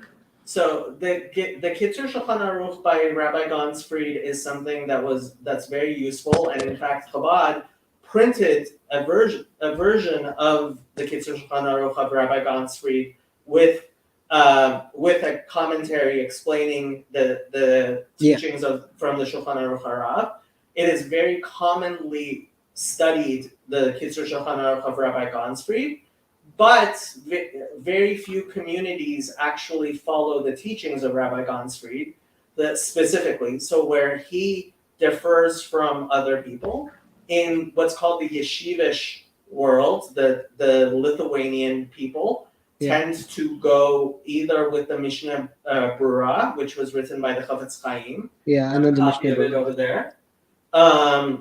And the Shulchan Aruch Harav, which I have over there, is what Hasidim go, Yeah, which Hasidim. was written by the first Chabad Rebbe. Yeah. But there are other poskim who Yeah. similarly, so there's the Aruch HaShulchan by Rabbi Epstein, which is very popular, especially among the modern Orthodox. On Sefaria, a lot of this stuff is there. Yeah, a lot of I Sephardi- downloaded Sefaria. So Sefaria is really good, and under Halacha they have all of the Well, these it's not various perfect. They do Sephardim. use non-Orthodox Jewish sources, but they're generally good. For the most part, you can quickly reference Tanakh or Talmud or Mishnah or halakhic works. But generally, after the authorship of the Talmud, there's generally the idea that the most holy, the earlier you get. So the holiest you get, the closest to God you get was Moshe Rabbeinu, and then after that you had major and minor prophets, and generally after the last minor prophets was when you lost the direct connection to God. Well, we lost direct prophecy, and there's a concept called Yeridat Hadorot, which means the descent of the generations, going each, and that's part of what I was explaining as far as the Rishonim and Acharonim, right? But ultimately, each community has those poskim, has those halachic decisors that they follow, and that can vary between the United States, for example. You mentioned Rabbi Moshe Feinstein. The fact is that he was generally accepted by all the Orthodox communities in the United States as someone whose opinion must be taken into consideration. And that's part of the thing is, so when you have poskim, for example, like the Chazon Ish or Rav Moshe Feinstein, or Rav Ovadia Yosef as well, even people who don't necessarily follow their customs, like you have to, the poskim of the generation, they are in constant discussion with each other, and so it's trying to figure out the exact thing. You know who I would recommend actually, Rabbi Breitowitz. Have you seen his YouTube videos? Rabbi who? Rabbi Breitowitz, Yitzhak Breitowitz. No. He does Q&As. How do you spell it? Yeah, Yitzhak. Breitowitz. BR what? Breitowitz. BREI? TOW. TOW? ITZ. ITZ.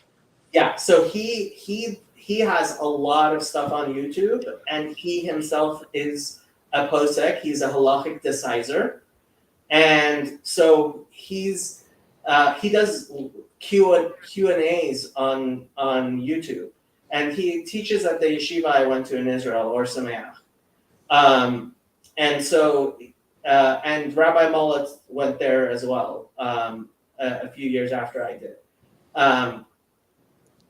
But and you might actually want to possibly look into spending a